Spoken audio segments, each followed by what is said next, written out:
I'll give you a little bit of background on myself. Maybe that'll be a helpful icebreaker. I always like when I'm in a room like this and I've got somebody speaking up front to know that they maybe put their shoes on one foot at a time and tie their laces, and yes, they wear socks, or those sorts of things are important pieces to know that there's a real human being and that the things that they're talking about has some level of relevance maybe to me. And so with that, I'll draw your attention to a couple of things. I don't have a Zeiss lapel, pin, or name tag. I'm not a Zeiss employee. I have worked with Zeiss, though, however, since about late 2007, early 2008, and have made some very strong commitments in my practice. And I'll share with you a little bit about that in the second half, what my practice looks like. But from a practice standpoint, every piece of Zeiss equipment that I have and every Zeiss product that I'm using, we have paid for in the practice. I want to be really clear on that. I think that's an important piece. We're not a center that just gets stuff gifted to us.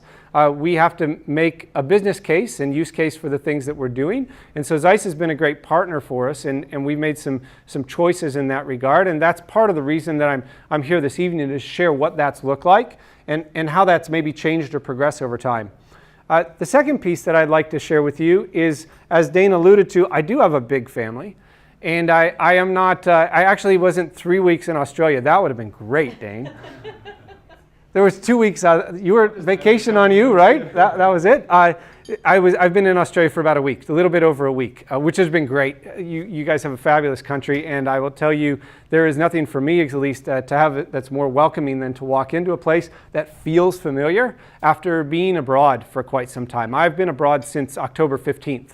I actually left on October 15th to visit our son, our oldest son, who is 14 and studying in northeastern China, with a school that my in-laws founded about 20 years ago, roughly, an international school. So he's a freshman in high school, studying there along with his cousin. And so I got a chance to spend a little bit of time with him on way to South India, where I lead a medical mission that I've been leading for about the last 14 years. And on this trip, which was, I think, trip number 10 for the team, we saw, as Dane said, just over 5,000 patients as a clinic. We did about 3,200 evaluations on eye care patients, another 1,200 to 1,300 visits for general medical with 2 ER physicians that were alongside, and another dental team, a dental college that's local to the area. So we're in a village that's about 3 hours away from any major city. So getting into these villages can be a bit of a challenge. Getting out for care is even more of a challenge for these patients, and which is why we've also been going back to the same set or the same geography over the last 14 years to make a more deeper impact and a team alongside them in things that they want to do for their community.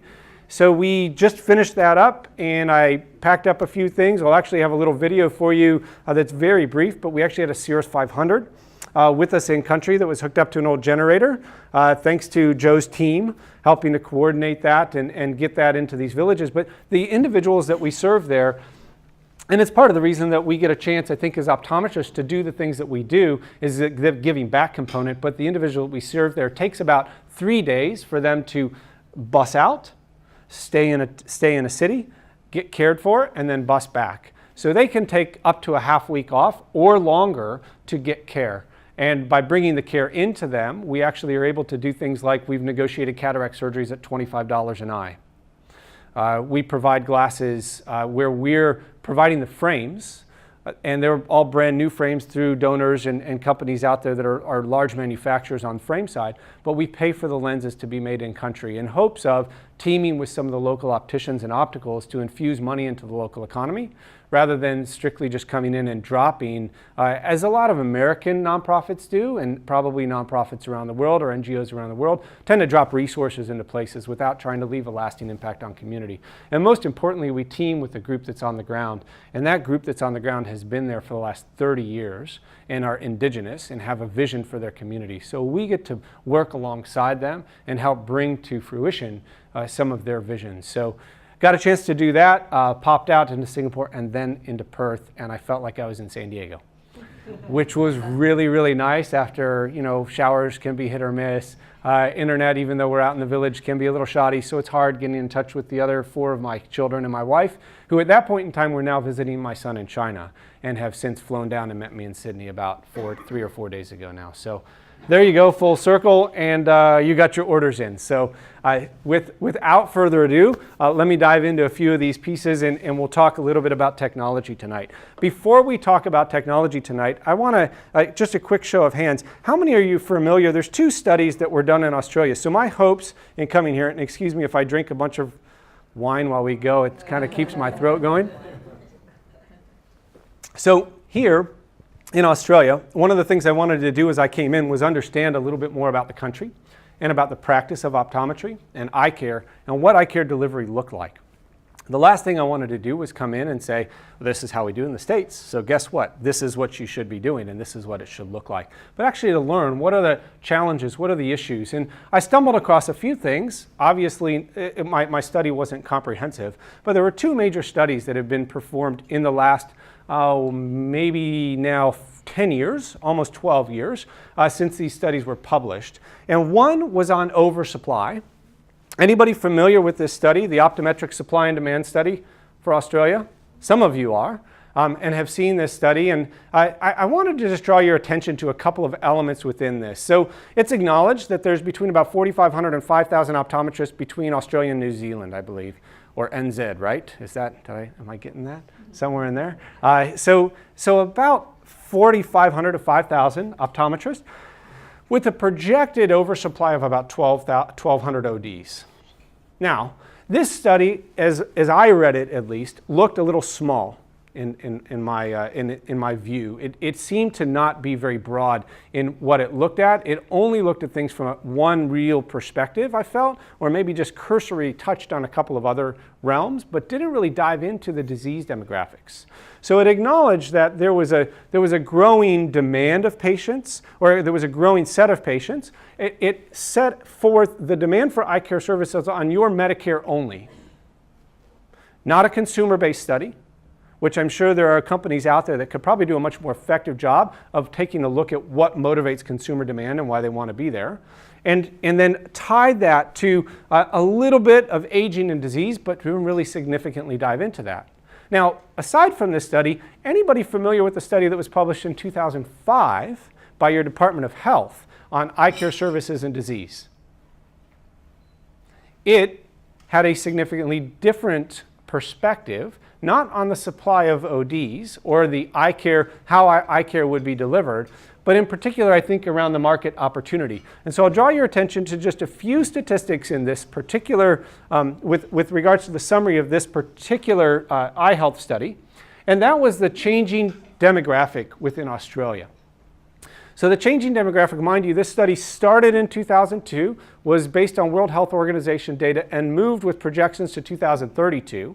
And it was on assumptions at that time that were on current immigration policies and everything else. So these numbers could have changed, admittedly, but I want to just highlight a few of these pieces. And likely if they change scaling up, not scaling down, just based on population growth and cities and all sorts of other things, birth rates and such. But what you see in this study that I think is a key component is you're moving from a total population over 55 of 4.4 million to 8.9 million people in that span of time, in that 30-year span of time. So you're going from a ratio of 1 in 5 in the population to 1 in 3. And what do we know happens when we move from under 55 to over 55 with regards to ophthalmic or ocular disease? We see that piece begin to change, right? Now there's a couple of other pieces that were within this. They established their base ratios, and I put a little bit of a contrasting piece on there so you knew how those compared to the last study. But first off, just draw your attention to that little 9.7 million. That's one site problem. That's not a duplicate. That's not saying somebody had a cataract and myopia. That's not somebody saying they had glaucoma and diabetes. It's one site problem only. At that point in time was again in 2002 at 9.7 million based on those demographics. We know that number's increasing or changing over time as well. Just on current epidemiology and if you were just to kind of look at a traditional clinical medicine approach and an epidemiological approach to a study of the market. So that piece is moving forward. But the second piece here is this little ratio. So you've got 2 OMDs or ophthalmologists to 14 ODs to 100,000 people. And those ratios, when you actually look at the study that was done, the eye care supply study, the previous study that I referenced in terms of talking about oversupply, they used a slightly different ratio, so they were assuming an 18 to 100. Now, if you just take those numbers by themselves, you're talking about 5,000 patient population basis to 1 OD versus maybe closer to roughly 6,000 as a patient basis per OD. So somewhere in that 5,000 to 6,000 range, and that's general population, with an acknowledged component that 50% of the population at this point in time had one sight problem of some sort. So 2,500 patients. Let's get even more conservative than that. Let's say that number was 4,000 to 5,000, 2,000 patients per OD. Now, it doesn't take into account a dense city population versus rural. I acknowledge that. But just looking at it from a purely numbers basis, there's some opportunity that's here. And I want to take that one step further.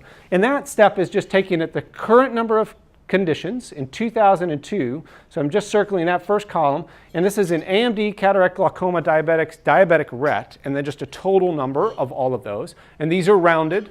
They're not exact figures.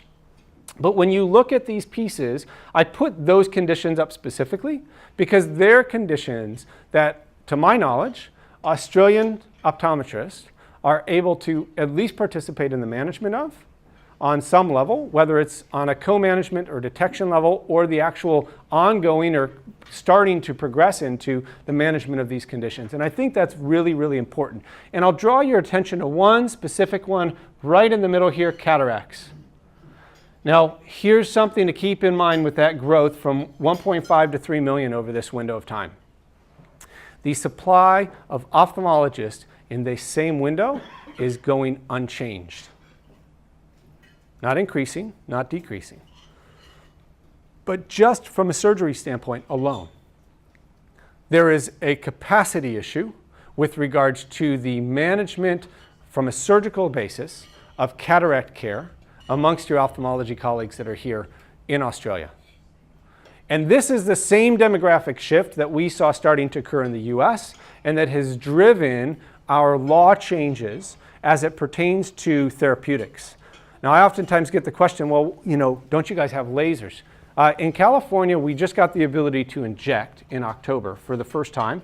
But where you guys are at right now in terms of your law is very similar to where we were at in 2004 when I came out of the Navy in practice and was practicing in a hospital-based setting where I had everything that I could do. The other piece is that lasers in the States are in two regions that I think you would find somewhat familiar, two regions that you have in Australia. One is in Oklahoma, which would maybe be comparative to the Northern Territories, a place where not a lot of people live or maybe want to go and live. Oklahoma is that place for us in the US. It's called Tornado Alley. A lot of people do get destroyed by tornadoes there, and they're scared of Californians getting destroyed by earthquakes, which is where I'm at. And the second is that the other is in Kentucky. And Kentucky doesn't have the beauty of Tasmania, but I'm here is a little bit backwards like Tasmanians sometimes maybe are. I'm just telling you what the Australians have told me. I have no idea. So, but the scenery in Kentucky is lousy. And the scenery in Tasmania is amazing. So there the comparisons really fade. It's completely gone. But I bring those pieces up because oftentimes those are what folks will say, hey, wait a second.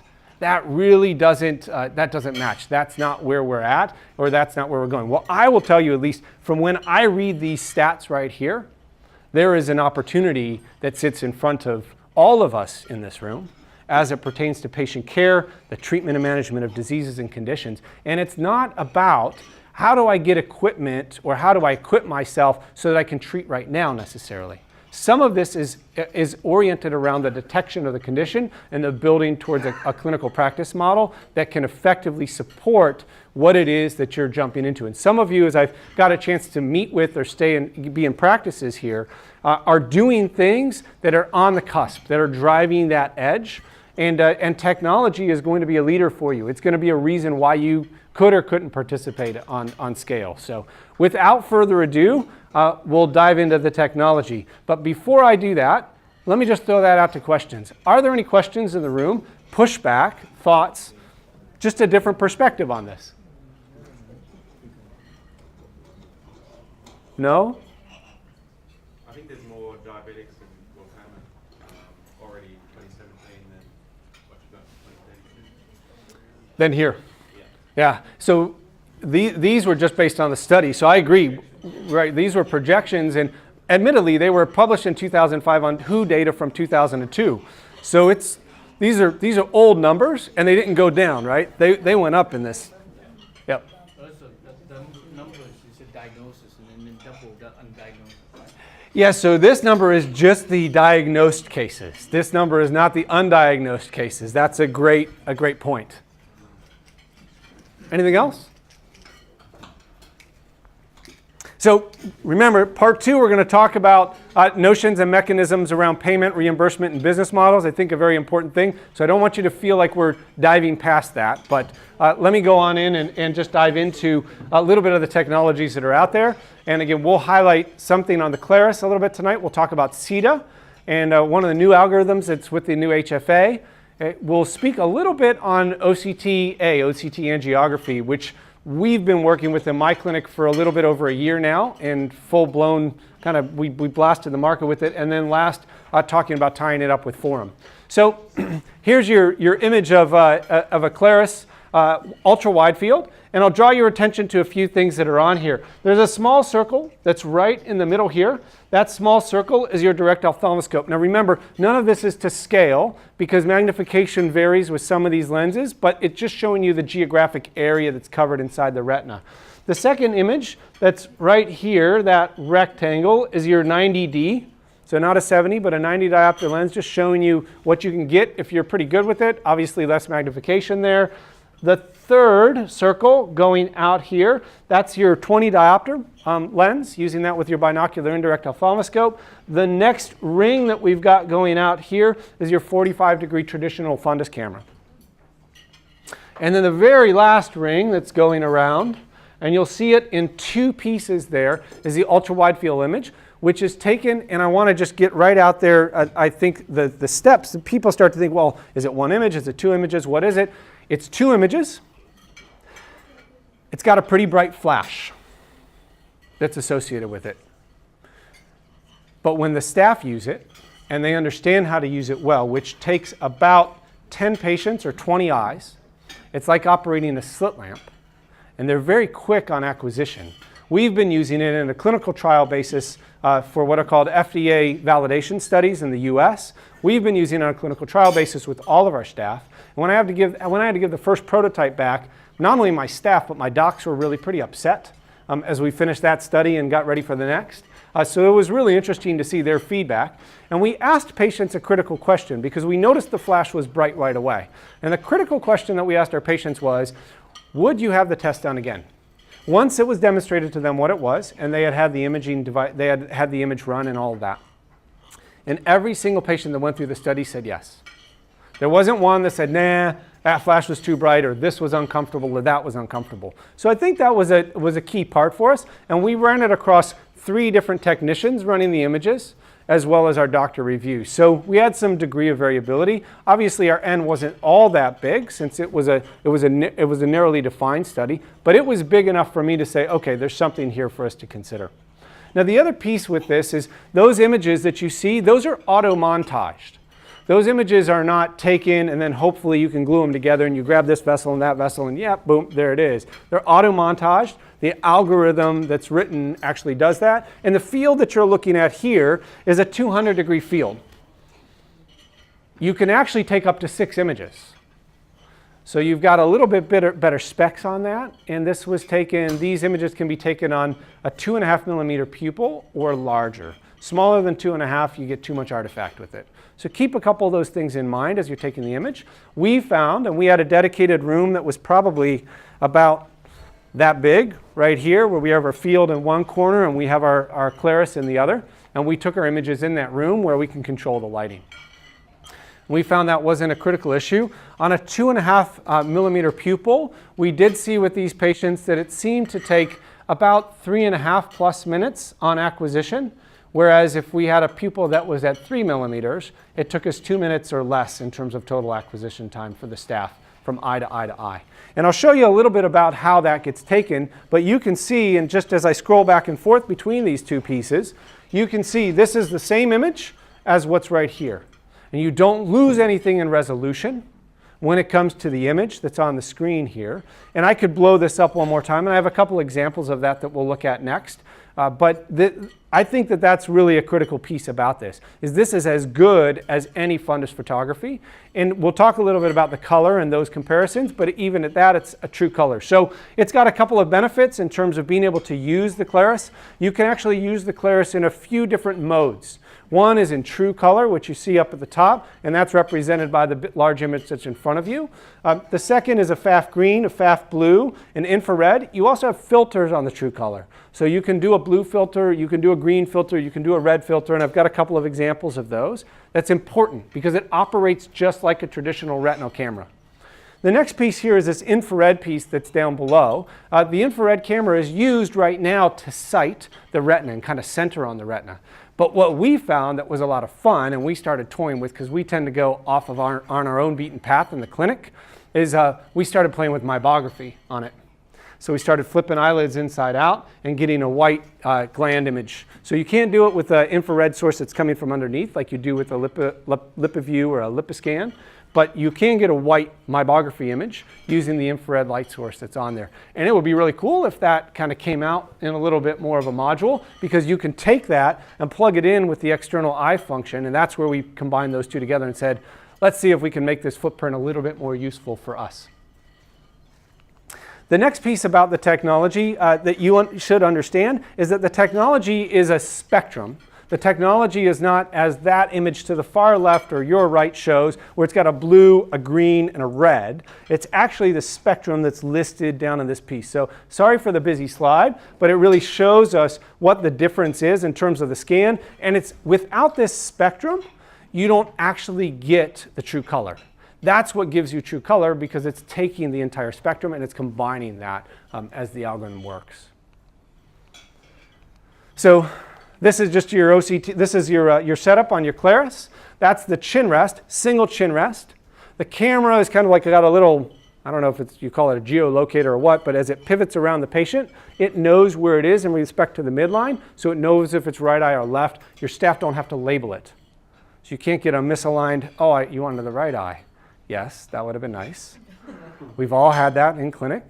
I'll go back in there, get me another one. I can't relabel this one. So that's useful about it. You can see the little swivel that's around it. And then I'll highlight just two things on this piece right here. And so if you look here and you look here, there are two drivers that are centered on the pupil. My staff actually found that when they started to take images on the Clarus, they never had to look right in here at the retina until the very end. The only time they looked at the retina at the very end was to get a fine focus.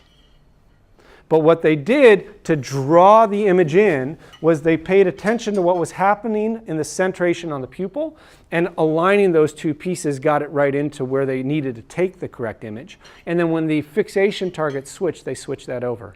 Now, with the Clarus, you do have some of the challenge with the eyelash on a more narrow eyelid or a more inset eye. So you just got to be cognizant of that. Again, after about 20 eyes, 10 patients for each of our staff, they got used to where that was and they saw it right away. And we're able to just tell the patient, just pull their eyelid down just a little bit. So from a comfort standpoint, now they don't have to jam their face in there, and maybe there's just a little bit of a pull down that's happening on that lower eyelid. So red channel separation, as I was sharing just a moment ago, there's red, green, and blue separation. I like devices that connect us to a next set of utilities or devices, or that seem to have overlapping functions, because they can lead me to other management conditions. So I'm going to draw a couple of correlations to what I think relates to an OCT here in just a moment. With the red, you're all familiar with red and with green. So red-free photography and what these things tell us in our differential diagnosis. No different, that's very useful. But this piece right here I wanted to highlight for you, because the blue on this, I like the blue a lot better than what I've seen on some of the traditional cameras, and just because of what you get with the RNFL. And if you don't have an OCT and you want to know what's happening with an epiretinal membrane, the blue can be a really useful channel there as well. Now, if you have something like Forum, where you can take your, in glaucoma workplace, you can take an image of your nerve, and you can take your visual field. You could actually put this blue on there and look at RNFL changes on that photo adjacent to where the visual field changes and corroborate or correlate data and information around a diagnosis of glaucoma. So this can be another useful piece in that regard. So true color, and the reason I bring this image up is, again, back to just looking at it at scale. You can see how big that one is, and I could have got much larger. But what I'll point out to you here are these fine little drusen deposits, just in a differential. So we're looking at this, well, what is it, right? You're going to throw up different filters potentially on this, but in particular, when you've got it at scale and you've got no distortion, you actually see what's happening in the anatomy in this particular set of images. In terms of true color when it comes to a nerve, this is a really important distinction. Credit to Zeiss, other ultra-wide field. That's an Optos. They don't necessarily, in certain places, have this labeled as such, but there's only one other really ultra-wide field out there. So when I'm talking about that, you should know that I'm talking about comparing this to what my experience has been with an Optos. Okay? When we look at the different images as we go across, you see a white light image, which is, there's other technologies that are out there with white light images. They're really not very much used. The ultra-wide field technologies are using a scanning laser ophthalmoscope, and so that's a little bit different in the way that you get the acquisition. And then you've got a true color image, so you've still got that pink kind of image to the retina, or to the edge of the optic nerve, and then your red or browns around the retina. And I'll show you a few a little bit later that compare like 6 different images of a disc, and you can see how that true color is maintained through the disc, so you can get a real diagnosis as you go through it. The other piece with the Clarus that I like a lot is when we're in the image here.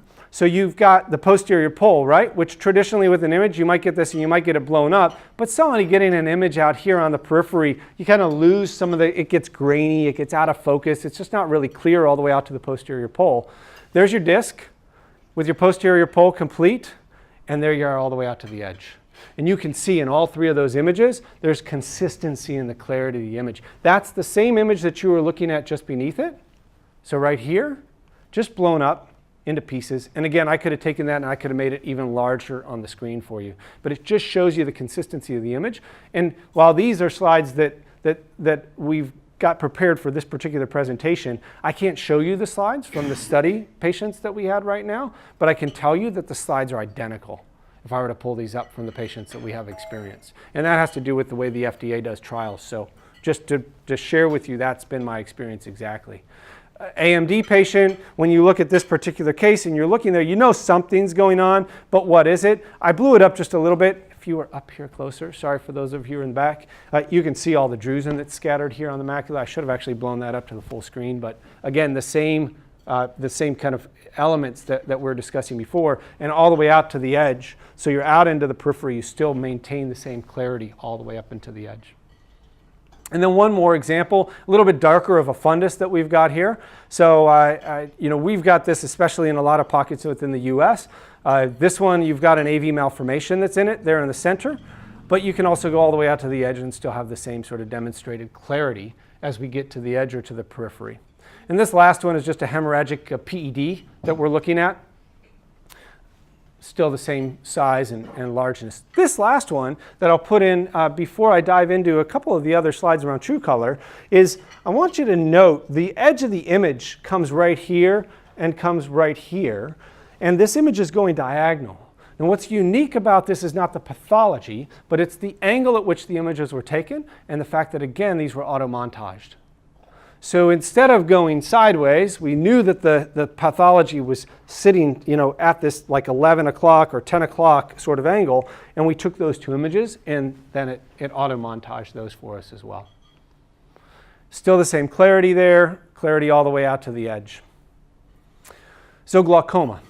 What if we were to use this in glaucoma? Now I showed you blue, and I showed you a blue filter in it, but you need to still be able to take what in glaucoma? What kind of photos of the optic disc? Stereo pairs, right?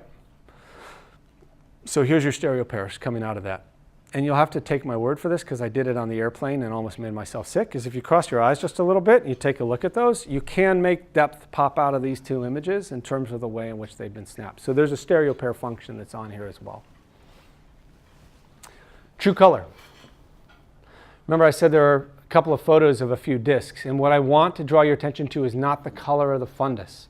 I want you to draw your attention to the pink, the pink, the pink, the pink. Give me a little pink on that one.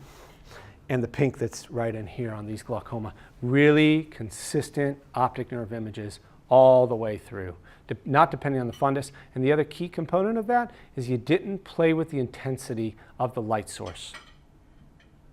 I can't stress that enough, because how many of you have had somebody sit down on a traditional camera, I don't care what it is, if it's a VisuCam, if it's a Topcon, if it's a whoever's camera, right? And they've got to be really good at taking the photos. There's less of that in this particular unit and device from a utilization standpoint. Here we are on fundus autofluorescence. Now, the difference in our FAF green and our FAF blue, or FAF green, right, is getting us out to the edge of geographic atrophy. So that's the other corollary of the draw-in. If we're thinking about how does this relate to OCT, FAF green can be really useful for that. FAF blue just is absorbed in the pigments. And so here are 3 different images, and all 3 of those images blown up into the posterior pole. And you can see the quality there, but you can see the edge of the geographic atrophy that actually shows up on FAF green, which is somewhat masked here behind the FAF blue, and is difficult to tell where the outline of it is. Now this image is so good that there are algorithms that are in process and being developed to actually measure FAF green and compare those over time. So it's a unique measurement tool, and again, a crosswalk. I'll reiterate that again with regards to OCT technology and the possibilities there. This is just a quick comparison of the Spectralis Blue Peak and the Clarus FAF Blue. What I want to highlight about this one is when we get into this image here, this was taken on a prototype of the Clarus. This is not the actual current Clarus that's in this one. And that was early stage. The clarity that comes out with this now is much more reliable than what you're even seeing with Blue Peak. But I wanted to even show you the versions or the iterations before we got out there into the general public. And then here we have our comparisons, right, to the other ultra-wide field devices that are out there, and a comparison to what we've got associated here with our regular retinal photography. So again, traditional retinal photography, we want to know, are we looking at something that's true color? We want to see, does the image quality stand up to what I'm used to having? Or am I looking at something that's going to lead me down a path that maybe isn't the right path diagnostically to be on? So your Topcon, your Clarus, and your Optos are side by side. Now if I blow those 2 up and I look at the quality of the images centrally, you can see the difference where this is really a true retinal camera that we're looking at with the level of detail versus kind of the fogginess and fuzziness around the edges, and even the distortion. This is a non-distorted image. Remember, by the way that the image is taken, nothing gets stretched and spread all over the place. So you don't have to tease out what is normal and what's abnormal within it. FAF green here on the 2 technologies. This, again, is a true size of the image. That's a distorted, slightly distorted size of that image. These are at scale in terms of measurements and pixelation, so you can see that little bit of difference in the 2 of them. And so if you're going to get an algorithm to read that stuff, you've got to have something that is consistently repeatable from a scientific or engineering perspective. I put up geographic atrophy and cataract here because I think this is another important one. If we're looking at cataracts that are moving from 1.5 million to 3 million in the population, that's the piece that we have to keep in consideration with that is that you sometimes are going to run into these patients where it doesn't matter how good your image was, you just can't get a really good light source in there to image the retina. So something like Blue Peak falls down here because Blue Peak is affected by that cataract.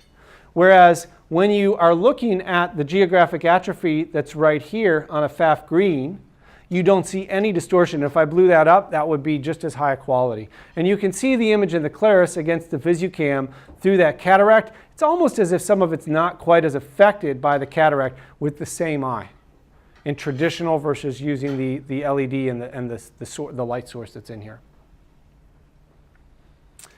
little bit more on geographic atrophy, TopCon versus the Clarus. So you can get a little bit more comparison on the colors. You're getting the full field here on the Clarus. You're getting that 45-degree image right here. When we blow those two pieces up and we put them at scale against each other, you can see the level of detail that's comparative on these two. Diabetic ret, again, another example of something in terms of the quality that's there. And then we're all familiar with these eyelashes, which are really still difficult to get out of the way in current ultra-wide field technology. That's what you can do when you can just gently pull down on that eyelid or eyelash and taking these wide field images. There's the images central. And then here are the images one more time blown up. So again, looking at these at scale, looking at these at the level of detail that you want to be able to evaluate as a provider, I think much more significant. And then this last little one, and we had this happen with either our second or third patient that we had with the Clarus. You see a little retinal break up there? I think it was our second patient that we had. We actually picked up a retinal break that was out in the periphery in an asymptomatic patient while we were doing testing and going through the initial FDA clinical trial. So you're getting these wide field or ultra wide field images for that purpose, to catch, to look for disease and conditions, and to be able to have a tool that helps you monitor and manage disease over a long period of time, not just hopefully find it, but be able to look at it and gives you tools from a measurement standpoint. These are a couple of pieces. Color, clarity, I'll give them a little bit on comfort. I think the flash is a little bit bright for me, but again, not from a patient perspective and repeatability of the test. So just warning, and we found we really had to warn patients with that, but they don't have to get their face squished, which their patients liked a lot. And when we compared that for patients, they didn't like getting their face squished so much. Many of them would have chosen, other things. So quick questions before I punch on to Sita faster. Any questions I can answer about the Clarus, about our experience with it? Yes? How far does it go up superior than inferiorly compared to the Oculus? You'll get, so the superior, what we found when we took superior images, well, we probably got about a 200-degree field superiorly. Do you have to readjust, take two images for that, or? Yes.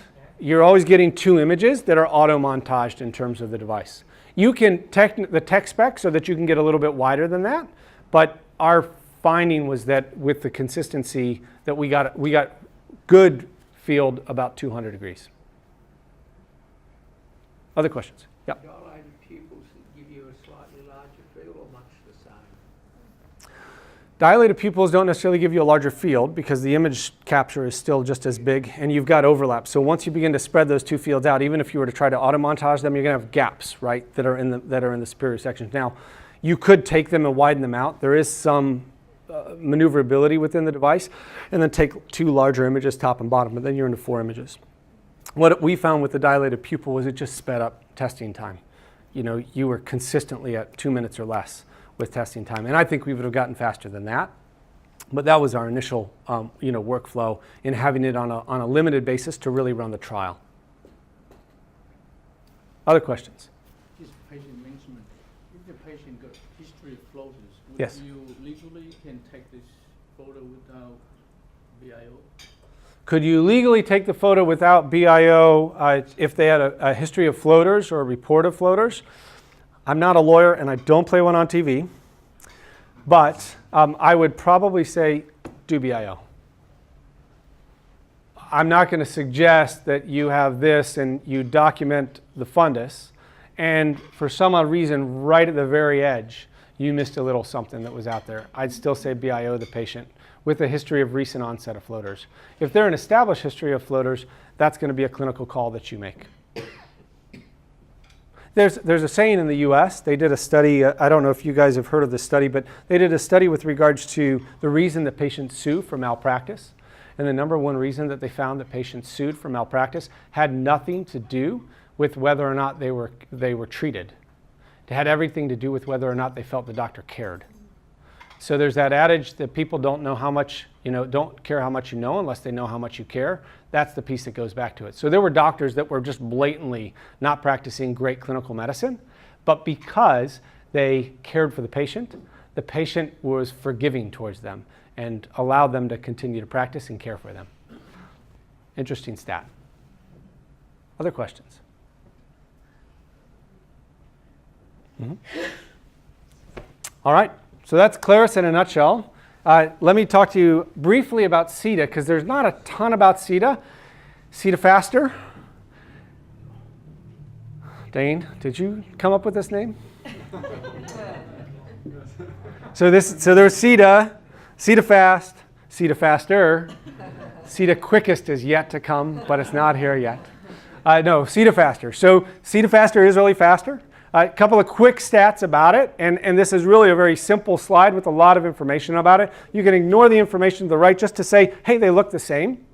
They virtually look the same. They're equivalent. Sita fast and Sita faster were equivalent to each other in clinical evaluation. But the key piece are these two stats right here. So you've got 30% quicker, that a Sita faster is quicker than Sita fast by about 30%, and 50% quicker than it is than a traditional Sita algorithm.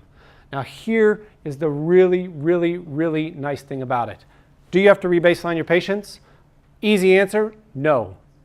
In an HFA3, Sita fast, Sita faster, and Sita are all talking to each other. So if you've been doing Sitas for a long time, or you've been doing Sita fast, and you're worried about, I don't really want to go this route because it's going to mean that I got to rebaseline all those patients, you don't have to worry about that. Its equivalency from a testing standpoint is there, and it's comparable data over time. The other piece is that the testing has been in place since about 2011. And you should also know that with the Clarus has been out there for about 3 years in R&D and clinical development. So that's not a new device on the market either. It's just been a device that refining some of those protocols and algorithms that I was talking about has taken some time. But with Sita fast, with Sita faster, you're now looking at a quicker clinical test. With a typical patient who's ready to sit for a visual field, you're about 2 to 2.5 minutes. You're probably closer to 3 minutes on a patient who has a little bit more struggle with taking the test. And it's only available on the 24-2. If you're using a 30-2 on managing glaucoma, first question I would ask you is why? What are you going to catch with those other degrees that are on the other side of the nerve? You're not. There's been no significant clinical study that shows there's any value there. So if you're doing a 30-2, you don't need that for glaucoma detection or management.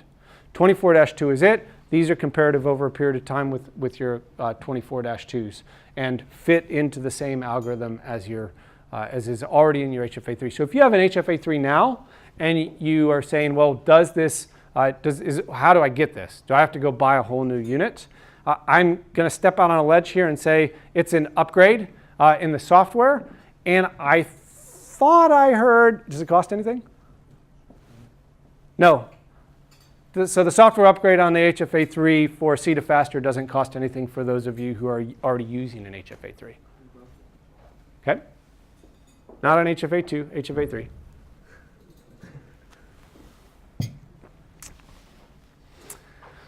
So I promised you a video from India. I don't know if there's any sound on this. If there is, I'll turn it down and talk over it. There is. All right. What you're watching is a 13-year-old running a Cirrus 500 in India for a morning after 10 minutes of training and no language skills in Telugu. And if you have ever spent any time with native Indians who say yes like this, right? This was really interesting to watch as to whether this would work at first. So he's sitting there on this device. Do you see the green star? And they do this, and then they move off.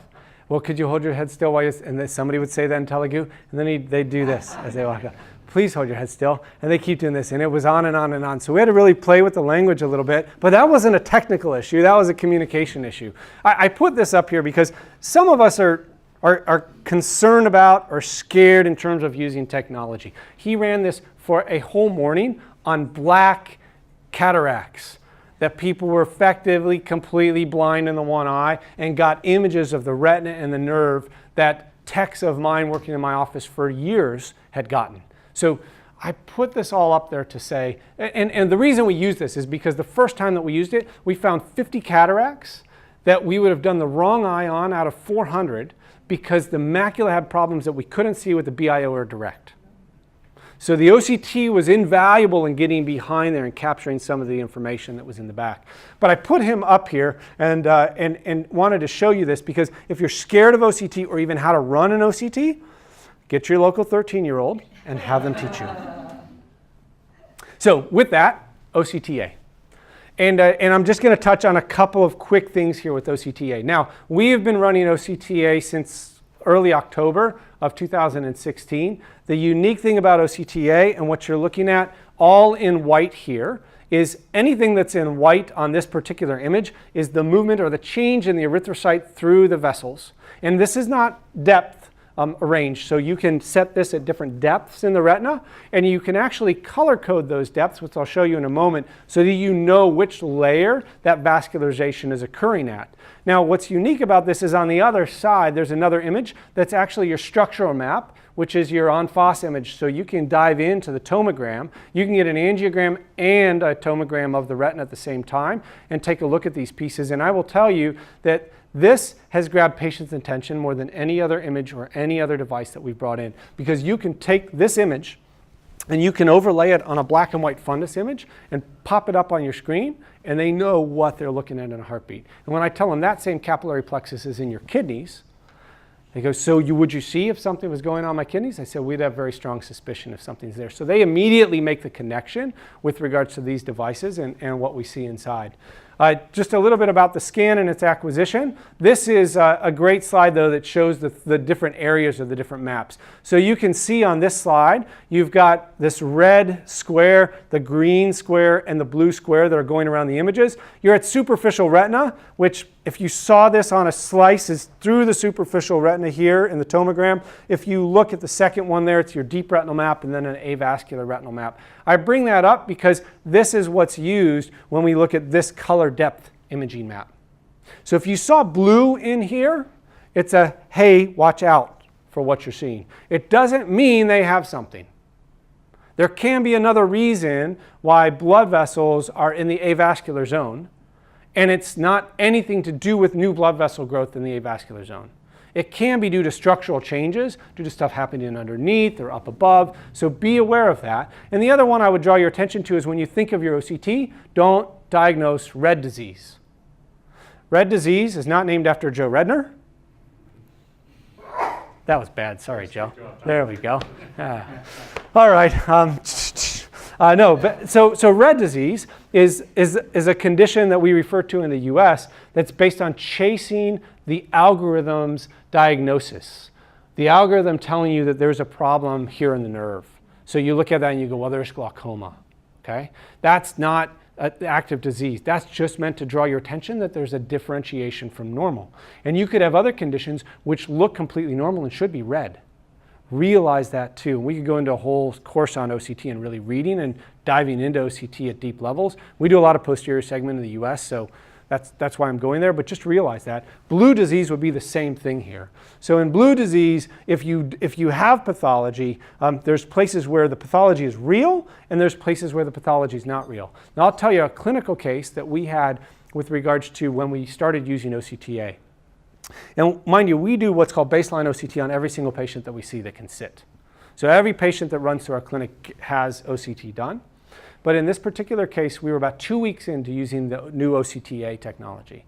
And 2 weeks into OCTA technology, we had a 50-year-old male that came in for a visit. And when he was in for the visit, we had both of his nerves up side by side. And we were looking at the two nerves side by side and said, there just looks to be a little bit of difference in the perfusion. We weren't looking at the colorized images. This was just looking at what looked like the density of the vessels. And there are new tools that are coming out to measure the density of the vessels, which can give you comparative analysis over time. So we're looking at these two side by side. I said, that right looks weird compared to the left.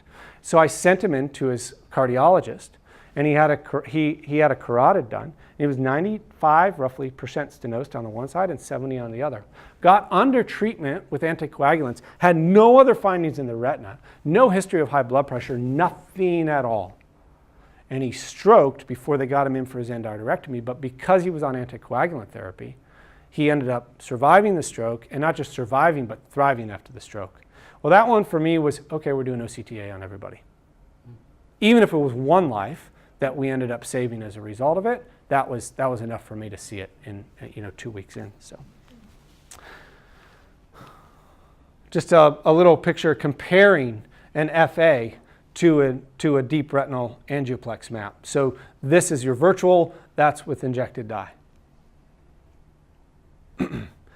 if you want to know if you've got a case, let's say, that was a PED, and you want to know if that PED has a vascular component to it or not, how are you going to tell? OCTA is your differential capability. So last one that I'll get you to is I'll connect you with Forum here. And Forum really exists in this ball that's in the center. It doesn't look like this when it comes into your office. Who has Forum in here? 1, 2, couple, 3. So Forum, let me draw a really critical line of distinction. Forum is a data management system for diagnostics. Your EMR or your health record is a data management system for text-based information that's associated with stuff that you've said or a measurement that maybe you have taken. But it has nothing to do with this live data and information that's coming out of these files. These files, these DICOM files, when you shove them through an algorithm, can get twisted in every which way and plugged in to tell you so many different things and connected to many other devices. What Forum does is it takes the tangible potential of one of these dynamic files and it connects it with the tangible potential of another file, and now you can do something with that.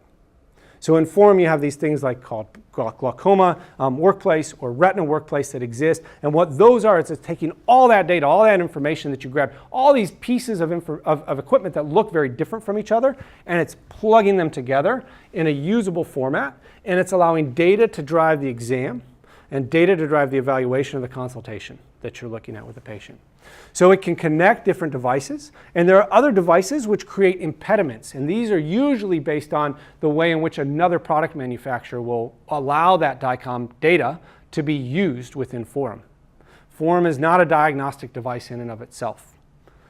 The way Forum works, or it's laid out, you've got down this side is the patient name, and these are basically sets of clinical displays that you can put up. You can put into it PDFs or images which are flat. There's nothing in these images that you can do to twist, okay? There's nothing about that that's a file.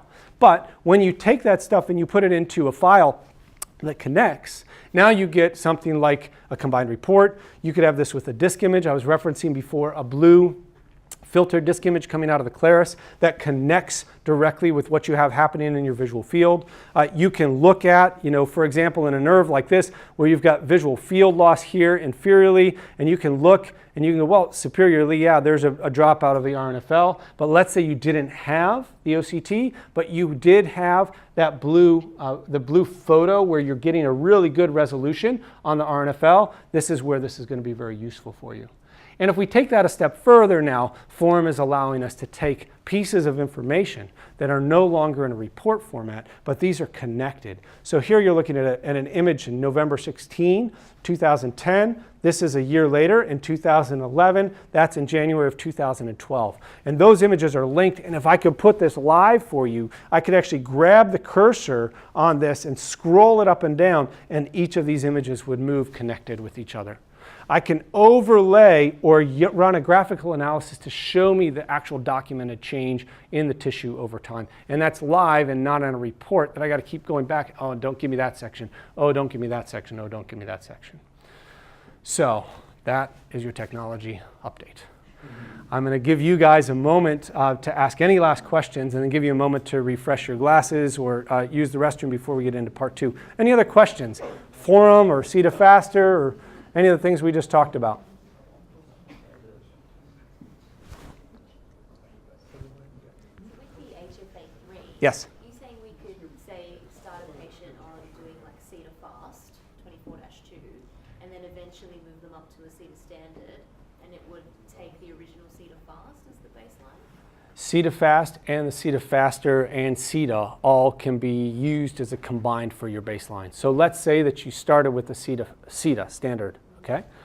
And then the next field that you got on the patient was a Sita Faster. Those two can be combined for a baseline. That's what I'm saying. And if you wanted to work in reverse, yes, you wanted to go faster, but I don't know why you'd go that direction if they're equivalent, if that makes sense.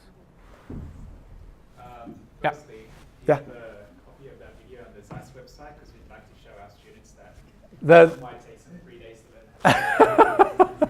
I'm happy to provide it to somebody here. I don't have any problems with it. I have it free of use, so. We've used it. I've used it in a lot of different circumstances and situations. Let me just share with you too. Well, yeah. So did I answer that question? Obviously, but any other questions? Yeah, a couple of questions Yep. on Sita faster. Yep. So with Sita fast and Sita standard, it's using an adaptive Bayesian algorithm Yep. with a certain error tolerance to get an estimate of the sensitivity. How does that error compare in Sita faster? Because if we're using numerous different thresholding algorithms to track GPA over time, how does it account for greater error tolerance? And in that vein, does it take Sita faster longer to detect change in GPA compared to Sita fast and Sita standard, which is, I guess, the current clinical standard for this project? So since 11, I'll answer the second question first. Since 2011, it showed that the test is equivalent in its detection capabilities and management over time. To answer your first question, I'm not a scientist and I apologize. I don't have a good answer to that one, but Mike Patella, who is in Zeiss, and that's probably who I'd point him in the direction of, would likely be able to give you a very clear answer on that would run circles around anything I could tell you. And just last question, Yep. is it available in 10-2? No, only 24-2. Yeah, and we use, like for our end-stage glaucoma cases, we're using a lot of 10-2 at this point. We're using it for other things. We're playing with some different nutritional components that we're seeing what kind of macular preservation we can get and if we can claw back spots on a 10-2. So that would be really useful because those patients they're long in a 10-2 even at that, and to have a faster algorithm would be useful. But to my knowledge, it hasn't been tested there yet.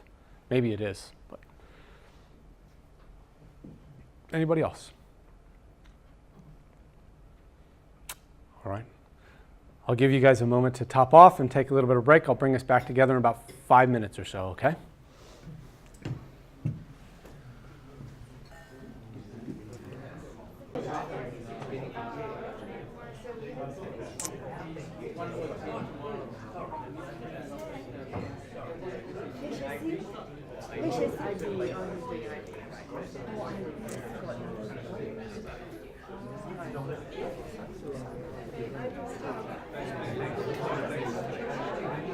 So I have to tell you that when I was told the kids, so it's our first time in Australia and New Zealand. When I told my kids that we were first coming here, my 7-year-old asked me, since we were going south of the equator, if everybody walked on their hands. And he was surprised when we got here that everybody was still on their feet. So I don't know where I go with that, but it was my 7-year-old. And he has amazing views of the world that teach me new perspectives all the time. My 2-year-old's just 2. Those were our last 2 surprises. Busy. My wife is busier than I am. Yeah. She does the bulk of the heavy lifting for sure.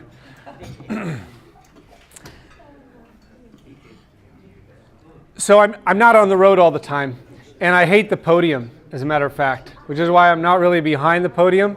What I really enjoy is I enjoy the discussions. I enjoy getting in a room and hearing questions and throwing out ideas and having new ideas come. And one of the outcomes of those new ideas is the second part that we're going to discuss a little bit. Now, usually this second part is over a round table of maybe 10 or 15 of us in a boardroom style, and we kind of let the gloves off and I facilitate a really healthy discussion that can get fun at times. They're great to record on video. We also, though, decided that a little while back it would be wise to encapsulate some of the pearls that come out of this, because the pearls that I'm going to share with you here are not my own. They're learned from colleagues like ours that are around this room and around the US, and now Australia, I'm sure, will incorporate some of those things. And so there are 2 leave behinds that I will draw your attention to, and we'll get these guys to you at the very, very end. One of them has a little Zeiss logo on it here, and the second one has a Clearview, which is my practice back home, logo on it. The one that's with the Zeiss logo on it is a formalized sort of version of our FAQs, our frequently asked questions, that came out of discussions like this second part. And the document that's on my left hand, your right, is a document that we use for giving patients information from a disclaimer standpoint so they understand, and the numbers that are on here are played up, but you'll get the general idea around fees and what their responsibility is. And on the US side, we're required with some of these things to have patients acknowledge some of this stuff ahead of time. The piece that's here is a summary document of the way in which we present something that we call baseline exam. And baseline exam is not the only point of discussion. I want you to understand that what I'm going to talk about next with baseline exam is something that we stumbled on through a series of adventures. And I'll share with you a little bit about that adventure and what that looked like for us as a practice. But those are leave behinds. We'll make sure you want to make sure you get a copy of those. Secondly, we did a set of videos that I was talking about. And those videos were they're in about 3 to 3.5 minute or so snippets. Zeiss has a practice support program that they developed. And what they do on the back side of that is these videos are snippets on the topics we're covering now, tonight, in this particular part of the discussion. And they're meant to be very useful for you, either from a provider end or from a staffing end, so that you can implement some of the things that we're discussing tonight. So those are your leave behinds. The videos, I don't have access to those, but your local Zeiss reps here can help you with that and get you connected to those things. So make sure, if you haven't met them yet, because I understand that for some of you they're new faces, make sure you meet them, if for nothing else, to get access to those videos, because those videos I think are really useful. And you can actually download a copy of the document that's here in paper as well, so that you've got that. The other last thing I'll leave you with on those documents is those documents are for you to use however you wish and want. Realize that they are living, they're changing over time in terms of what we do in my practice and what other practices are doing. And they are the input of many different docs and many different practices and styles over time that have shaped what that document looks like now. So I want to put back up here, and this will be the backdrop. Dane, my last slide. This will be the backdrop for the rest of the discussion. And I used an analysis of something like this in the US to start to look at things on my practice side. So I shared with you before, it's good to know that somebody sees patients on a regular basis. They're doing this stuff. First, I don't have a silver spoon. I don't have a family inheritance that gave me my practice. I actually bought a practice that was a piece of cash flow in the US. It was about 1,000 square feet and had carpeting up the walls, posters on the walls as well, jewelry cases that were kind of crammed together to house the glasses that nobody could get at, or frames that nobody could get at. And when we went to remove the posters from the walls to repair and do some building, we found holes. So it was really interesting to have this practice and to start out with this thing. When I started into practice, my practice was kind of moving along a little bit, and I had decided some things I wanted to do. So I've been in clinical practice for about 17 years, 16 years, something like that. I was in the Navy for 3 years first, had every toy that I wanted, had every privilege that I wanted to treat every condition and not just manage them that I wanted. And I walked out into California, where in California law at that point, we didn't even have glaucoma. We got it when I got out. And when we got glaucoma, they stuck a little set of handcuffs on you and said, if you want to treat those glaucoma patients, you have to co-manage 50 of them, with them seeing the ophthalmologist and you for a period of 2 years. Even worse than saying, here's a glaucoma patient, would you please approve a drug? And then I'll write that prescription, and then I'm going to see them back if you're busy enough as a practice, right?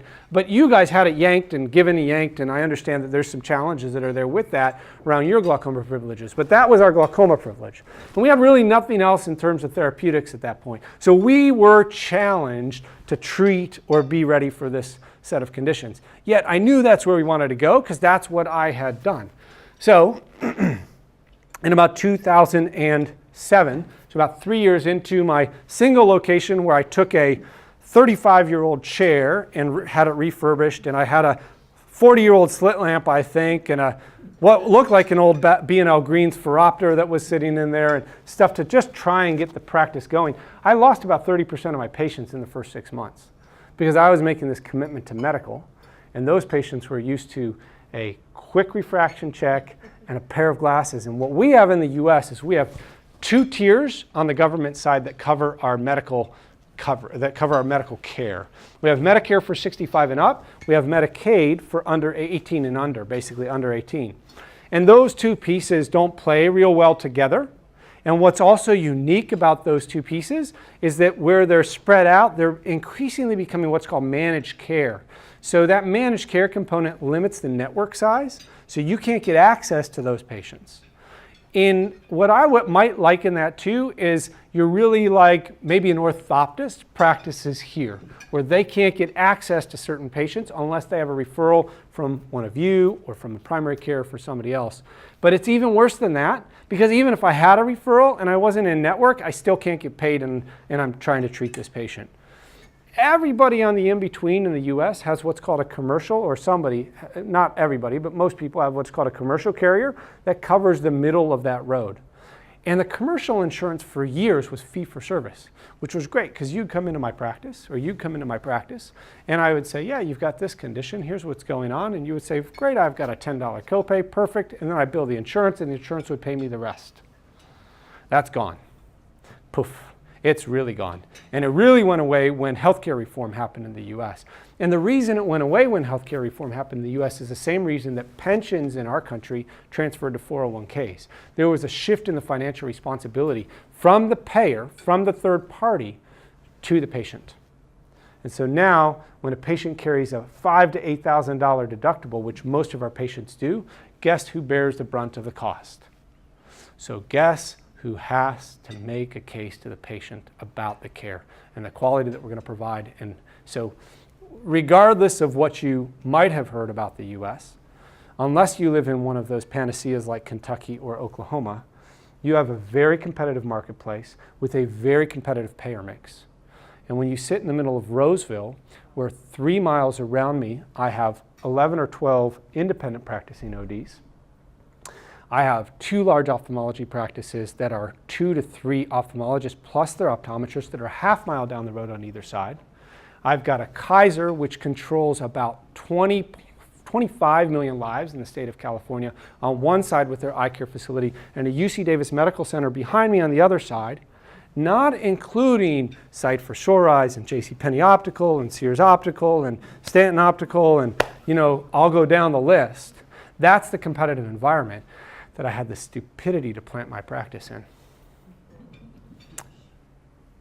I've found that some of those decisions have been the best at challenging my notions of how to compete and how to be an effective communicator with my patients, how to be an effective communicator and manager of my staff. And I've made 3 what I consider really good decisions as I went through that. One, I moved to Roseville, California because it was close to my father, who was in business and not in eye care. 25 years in executive management, I learned business from him. And I wanted that tutelage alongside, and he connected me with a series of other mentors, and that made me think about eye care very differently. Second was that as I went along, I wrote into my business plan that trip to India that I talked about, to always make sure I had something that was a guidepost that pushed me to make sure I made decisions that were going to support those notions of service. And the third piece was I hired about 6.5 years ago a manager, and I would take it beyond a manager. This is the COO, Chief Operating Officer of my practice, who is a 6-figure salary in the US, to come in and help me take the business from what it was to where it needed to be. So I surrounded myself with some of these people that did all those things. And those were really critical pieces. But along the way, I made a couple of steps or missteps that created opportunities for me. And one of those was in 2007, I bought a Cirrus 4000 at the height of the market for the bleeding edge price of $79,000 US, because I loved technology and I wanted to get into the technology. And it wasn't the Zeiss rep. He's still a great friend of mine. I really love him to death. And he's still with Zeiss. It was that I really wanted to do this stuff, and I saw the opportunity. And at that point in time, we had a reimbursement of about $120 a scan, on $110 a scan on OCT. So it made complete business sense to go and do that purchase. 10 months later, it got cut to 40, and just chopped the knees out from under me. Not only did it get cut to 40, it got cut to 40 and you couldn't do it on a macula and a nerve on the same day, which really screwed you up when you had built a business model around some of that stuff. So the first thing that I went to, because I was hungry at this point, and I think we already had 2 kids. Maybe the third was on the way. I don't remember in 2007. I forget all those things. So I get there. I get this. I'm sitting there going, what am I going to do with this? How am I going to go about making this work? So we employed what we call in the United States the Optos model. So, well, yeah, I mean, if we get a really good person at the front of house that can sell the heck out of this thing, you know what? I'll get them to convert, and I'll have them pay for this stuff in advance. And then I'll see them on the back side of it because I know that it's really clinically relevant. And if they're really good, we saw 70% conversion. If they were modestly good, we saw 50% conversion. If they were mediocre or worse, it was 20%. But one thing that we noticed consistently, and I had one other doc at this point that had started to fold in to the practice, we noticed that when they sent a patient in the exam room, and the patient said to us, Dr. So-and-so, if you tell me I should have this done, I'm going to go have it done. They did it every single time, no exceptions. And we thought, wow, that's kind of unique. Why is that? What's happening with that? And I think, and the way I characterize it is this, we operate as clinicians in one currency and one currency only. And that currency is the currency of trust. Now, trust is expressed in many different ways for us. Trust can be expressed in how they spend their money. Trust can be expressed in how they spend their time. Trust can be expressed emotionally in a smile. There's lots of ways in which it gets expressed. But the most common ways in our practices is their time and their money, right? And so recognizing that, we said, if somebody's going to trust us, we have to give them a reason to make a decision. What's that decision going to be about whether they trust us and whether they move forward with any other of our care, either recommendations or prescriptions, regardless of whether that's imaging or otherwise. And that was what we stumbled on. So we started to employ a model called baseline exam. And we said, you know what? If we're going to get to any of these and we're going to build a base of patients that we care for with any of these, we want to make sure that we go ahead and we establish that. So we said, you know, we're going to make this across the board. Every single person who walks in will not see a doctor until they acknowledge that they're having a baseline exam. And this was we ran a baseline exam, an OCT, 512, 128, and a 200 by 200 nerve scan.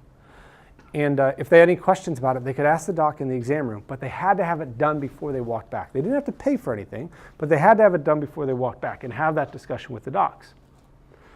The staff were scared.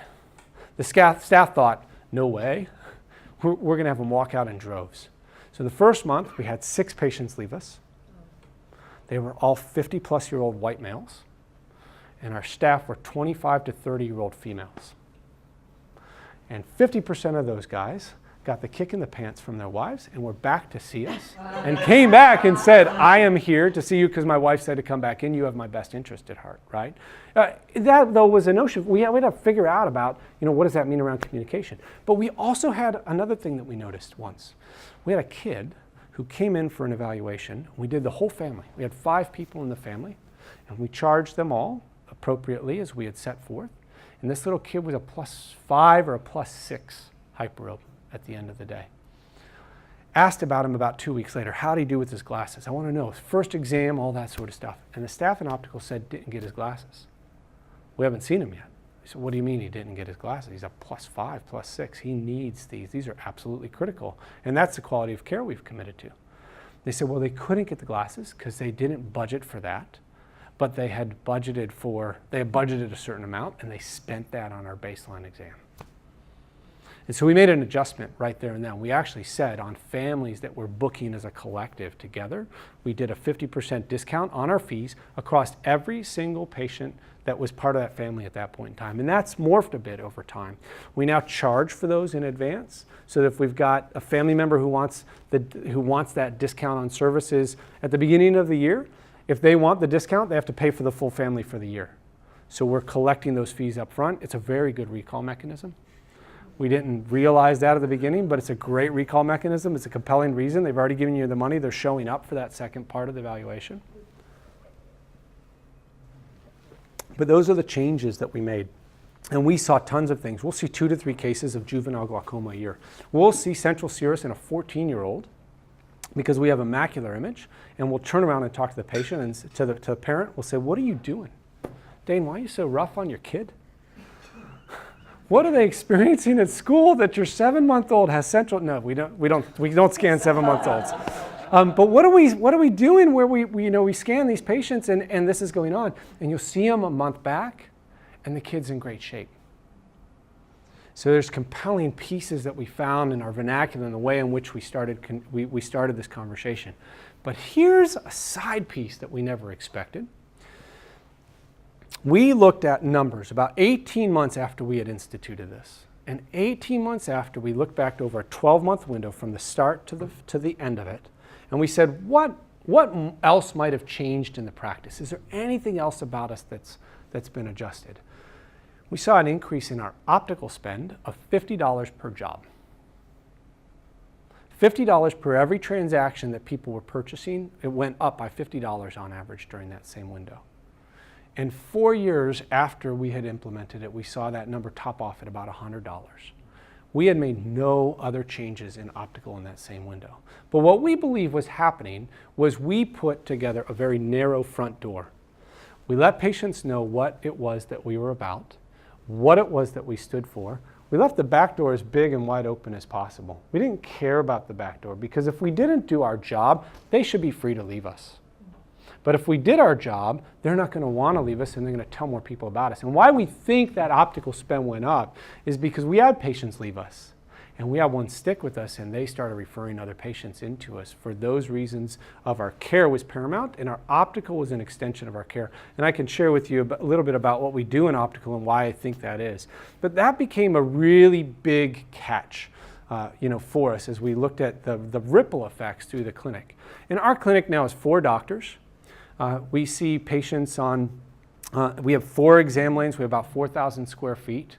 We also have an IOL master. We do all of our own cataract pre-ops in the clinic. Our surgeons visit us and do the cataract pre-ops in the clinics. We have a conversion rate on our premium IOLs and procedures of 133%. So if each person that got a cataract and had surgery done had a multifocal and a femto, that's 200%. And so we just do that across 200, and we're at 133%. So every one of our patients gets something premium, and then 1 in 3 gets an additional premium treatment from a surgery standpoint. That's what that 133 means.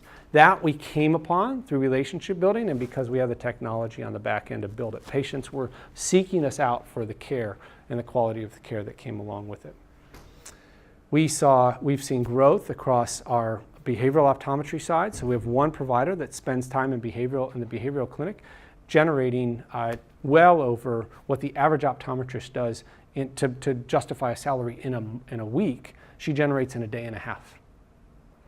Takes care of her twin girls, loves the balance that's there in life. Got another provider who's in his mid-60s, loves seeing patients, has the latest technologies, it's always at his fingertips. All of these pieces kind of came out of that vision around baseline exam. And so Clarus is going to work into that for us as it rolls out live in the US. But right now, where we're using it is in OCTA. And I shared with you one of those stories, and I could share with you countless other stories in OCTA on how we made those connections. So that's a little bit about the story in my practice. And when you talk about these slides that are in front here, and we talk about the data that's in this, if all you're thinking about is I want a piece for this, and you have no defined way at which you want to get from here to here, which I believe it's fundamental to invest in technology to get there, then you're not going to really get there. They're not just going to walk in, or when they do walk in, you're not going to be prepared to serve them in the way that they need to be served. And I would share one more thing with you that I think is the most exciting thing about this set of slides. When I look at this slide and I think back to where I was when I came out of the Navy hospital and into California and the way our laws were set up at that point in time, you guys are at the exact same point that we were. And my practice now is 65% medical. And I shared with you all the demographics around what we're doing in the clinic. And I shared with you our competitive marketplace that we exist in. And the ages that span, we've got from a 66-year-old practitioner now down to I'm 42. That's our range that's throughout it. And there's lifestyle pieces for everybody that's spread within there. But that's a little bit about us, and that's a little bit about baseline exam and why it's been so effective in our commitment to technology. Patients have to know that you're committed to their best.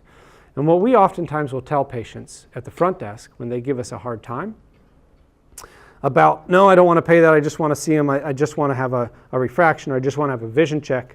The staff say that, there's a lot of places in town where you can have that. What we believe is that you're seeking us out because you want our best, and this is our clinical best.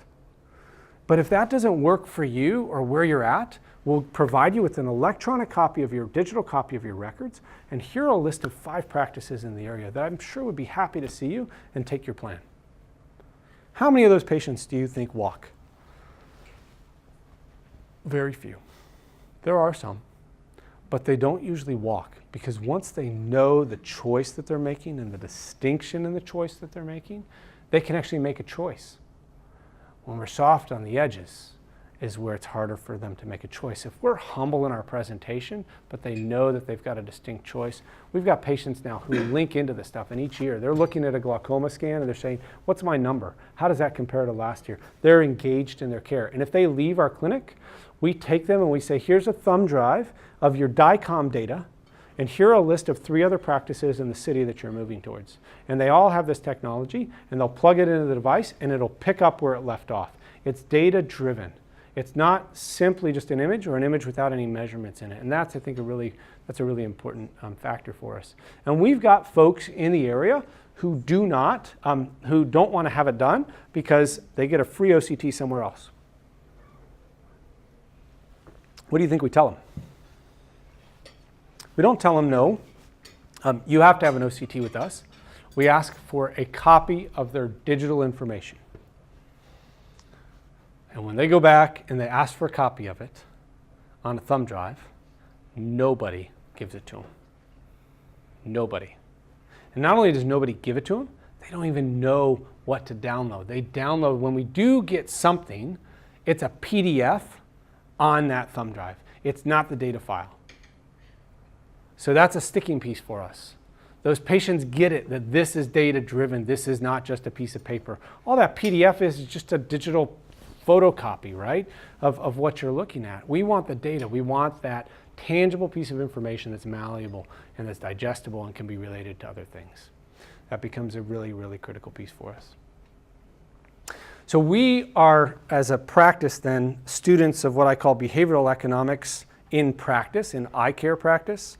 Many of you may have read behavioral economics books, or you may be a fan of economics. And I'll share kind of one last parting story and then open it up to some questions. Have you ever read the book, The Innovator's Dilemma? So there's an outline in The Innovator's Dilemma around industry, and particularly products, not necessarily service. And that outline goes like this. First, you start with features in a product set. Then you go from features to reliability, then reliability to convenience. Convenience as the market matures to what's the last one? Any guess? What drives consumer behavior? They first chose you because of features. They second chose you because of reliability. They third chose you because of your convenience. Price. Where are you at in this market? Anybody got price issues that seem to be competing against them? That is the sign of a commodity, that the market has become completely commoditized. And you know how you target those, or at least how we found in eye care and a service industry that we target those, is we create something that has features that relate to the patient and that's reliable or consistent in their estimation, but can't be quantified in the way those other pieces can. And that's the connection piece that we've had. In addition to that, in our optical, one of the things that we've done is we've limited our offering to 3. We call them a precision, a vibrance, and a performance lens. And they qualify for our progressives and our single vision. It doesn't matter what the utility is behind it, but our precision are the 167 and 170 lens with scratch-resistant UV and a high-end decode AR. We've got a vibrance lens that's the same. These are all digital lenses, by the way. That is, though, a Trivex. And then we have a Trivex with no AR. And that's it. We don't do poly. We don't do CR39. We don't walk backwards. Why would a patient want 25 or 30-year-old technology in their glasses if I'm giving them a scan on a $70,000 piece of equipment? And we think that those two pieces for us really have to align. And we don't fill every set of glasses. But we don't have to fill every set of glasses. Our glasses for us end up being an extension of our medical care. And we find that that consistently puts referrals into the practice. And that is a change that we made after that $100 increment. So you can only imagine what that was after we made those changes. So, questions, pushback, different thoughts. Can you explain Yeah. how you have the ODMD integration, vertical integration setting up? Sure, what our ODMD relationship looks like. Integration in the practice where So a couple of things, first off, that I think is really important to understand about the US market. The US market is significantly more subspecialized than the Australian market right now in ophthalmology. And ophthalmology is moving that way for sure from what I can see in Australia, but it's very significant in the US. There are almost no general ophthalmologists anymore. There are very, very few of them. And so what it does is it creates a relationship where when we're sending to retina because we have OCTA, we're sending to retina only when they need intervention. We're not even sending to them for checks or monitoring anymore at this point. So we're keeping all those in-house until we see them again. That's a critical piece in the investment. When it comes to cataract surgeries, that was about a 3.5-year process. And in that 3.5-year process, the first thing that we did was we said, we know that we've got these cataract cases, and really, frankly, we're tired of sending them to your office. And here's why we're tired of sending them to your office. Because we don't know what the heck we're going to get back. Sometimes we get great surgical results, and the patients are singing your praises. Sometimes we get them saying, your staff were horrible, and we don't know why you ever sent us there, and it reflects badly on us. Right? It was all over the map. So we said, we really want to take this particular group of patients. We want to try and control this experience for our patients end to end. And we said, let's start with this. Why don't you do some pre-work in the office once every quarter? Let's just see if it works out. And this was a surgeon who we had a good relationship with. They said, you know what, that sounds great. He said, what I'll do is I'll bring a portable A scan in, which just looks like a tonopen. You come in and you do the portable A's. We do A's and K's. We do all the education before the patient got there. And we started to see these conversion rates, and they were 20%. They were like 40 or 50%. We said, we think we can do that better if we can get their minds and let patients really know what their choice is.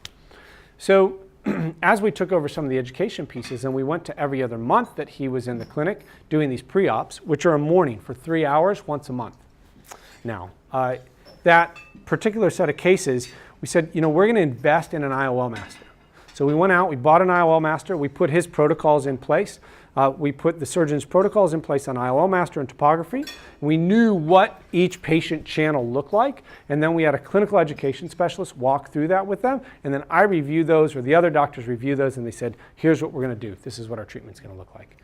Well, as that started going and going and going, we saw these conversion rates rise. And so now our conversion rate of 133% on between 12 and 15 cataracts is $8,000 to $10,000 that goes in the surgeon's pocket, where in the US, they were getting, if they just did them at Medicare rates, were low and they can't bill on top of any of that. But because the patient had the selection, the patient was driving the selection. It wasn't the surgeon. The surgeon just had to come in and say, I'm going to tie that up in a neat little bow, and I agree. And it was based on their protocols anyways. That was the relationship that we ended up developing. Now we have that with a couple of surgeons, but that's kind of the key to that process for us. And it took time. It built over about three and a half years. Answer your question? I mean, would the surgeon worry about, because you have a close relationship with your practice, and other doctors would be less likely to refer to that particular MD? So the question is, would the surgeon be concerned because they've got co-management relationships with other offices? Would they come into my office if they have these other relationship offices that they have relationships with in getting referrals?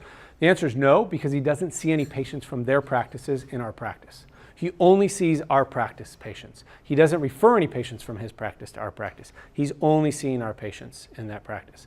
And I think that's an important distinction, but a great question and a reason why. And we see all through pre-op in the 1 days. So the only time they're in the surgery center, the only time they see any other staff is on the day of surgery, and that's still an issue for us. We would love to control that better because they still don't have the greatest experience. But at least we got both bookends and we can control that experience as much as possible. Other questions? Yes? Can I ask how long your baseline consultation patient is with you for that? So the baseline consultation for just reviewing the data and the scans, or the entire consultation? How long is a patient with you for that first visit? So for me on a first visit, it's usually about 15 to 20 minutes tops with me. In the practice as a whole, we try to keep it to an hour. There's some great studies in the US around spends in practice and that convenience factor, that time factor. And when patients are under an hour, it drops over an hour, it drops off precipitously in terms of the spend in the practice. So we try to keep it at an hour. We're heavily delegated, so our throughput from an exam standpoint is we run a tech on the front end. So once they've checked in, then they're brought into the diagnostics room. And they're run through their diagnostic scans. If they're a contact lens patient, they've got topos that are run. We'll use on our younger non-glaucoma or non-disease patients an eye care tonometer. And so we're using that. We don't use any puff. And then we have Goldman in all of our exam rooms. When they come into the exam room and they put up the letter for just getting visual acuities, after they've gotten visual acuities and they're comfortable with what the patient said, and they've looked at pupils and they've looked at any redness in the eyes, in those cases they will actually go ahead and drop with 2 drops of 2.5% phenylephrine. So the patient's in a mid-dilated state before they see us without cycloplegia, so it doesn't affect them in the optical.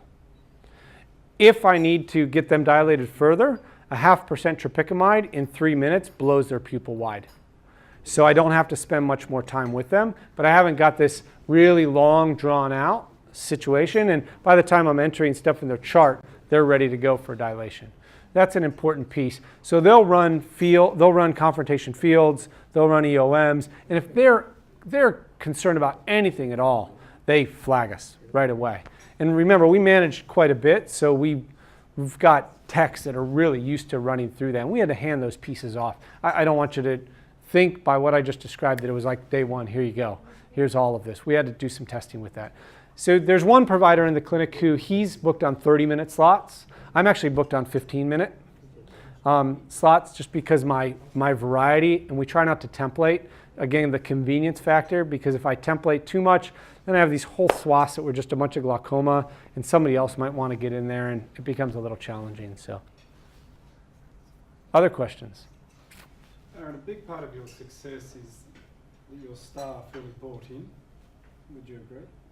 So for someone who's thinking about going down this path in an enhanced way, who perhaps is concerned how to engage the staff, what would you advise? Yeah, so staff engagement, I highlighted 3 decisions I felt were really critical. My third decision was my best staff decision ever. And I had somebody ask me in, I think it was Melbourne, said, could you tell us how you go about hiring great staff? And I said, I hired one really good staff, and they take care of that stuff in terms of, we work as a team, but it's really on them to go down that road and do that well. And I contribute, but I can't take ownership of that in my business. That being said, communicating vision and the why to my staff has been critically important to their buy-in or not buying into what we're doing. And I had one staff, so from a training perspective, this was really interesting when we were first doing baseline. We're walking down the hall together, and she came up, or I was walking down the hall, finished up with a patient. She was walking towards me. She came up and she said, hey doc, so-and-so is not coming in. They decided they just didn't want the baseline, and because you required that was done ahead of time, this is gonna be that they just were leaving. And I said, okay, who's next? Those types of consistent interactions with the staff, I cannot tell you how fundamental those are to them understanding that you're bought in. They were in. At that point, they didn't need me to tell them anything else. I didn't get upset with them. I didn't say, oh my gosh, how could you let them leave? I didn't run out the door and reverse. I stood behind the decision that my staff had made, and they were able to say, yeah, this is the decision that the doc would make. So that was really important in terms of the engagement. Otherwise, it's making sure they understand why as best as I possibly can. And they do that when they see their family members and individuals who they come in and go, wow, we picked this up. So they tell these stories, and we encourage them to get these stories and own those stories themselves. Aaron, it sounds like your patient clinical care model works on them actually referring friends, etc. But do you do much work with people with your referral base in promoting the practice, and how do you do that? Yeah, so from a basis in promoting the practice, we're really not heavily on social media. I mean, I couldn't be a guru for people and tell them this is how you go about that stuff. We employ a couple of tools. There's a tool in the US called 4Patient Care. And the way 4Patient Care works is it helps you to assess net promoter scores. So if you haven't, or you do use net promoter scores, I think those are important pieces to understand about why a patient would refer, when a patient would refer to you. And what a net promoter score is, it evaluates that, whether a patient would refer somebody else to you based on what their experience just was. Well, what 4Patient Care does is if the net promoter score is an 8 or higher, which is a promoter, considered a promoter net promoter score, is it actually then sends them an opportunity to do a Google review. And so we've got lots of 5-star Google reviews, but not because we requested anybody to do a Google review, just because that's how it connects in.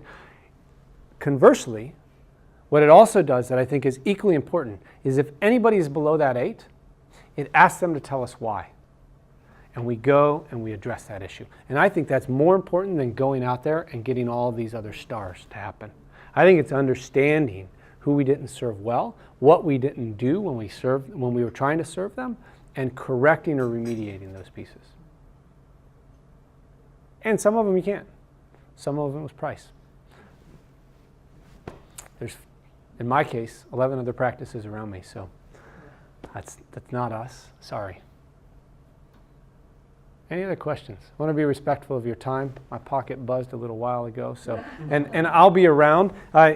Dane, I'll get you to pass some of these guys around, and I'll go this side, and I'll answer questions as we go if you want.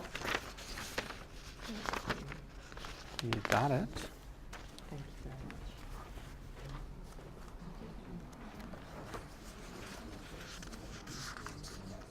There you go. Joe, you want one?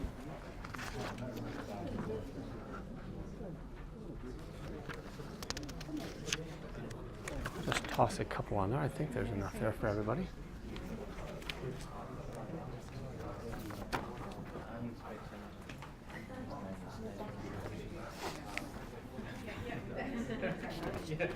Thank you. You got it.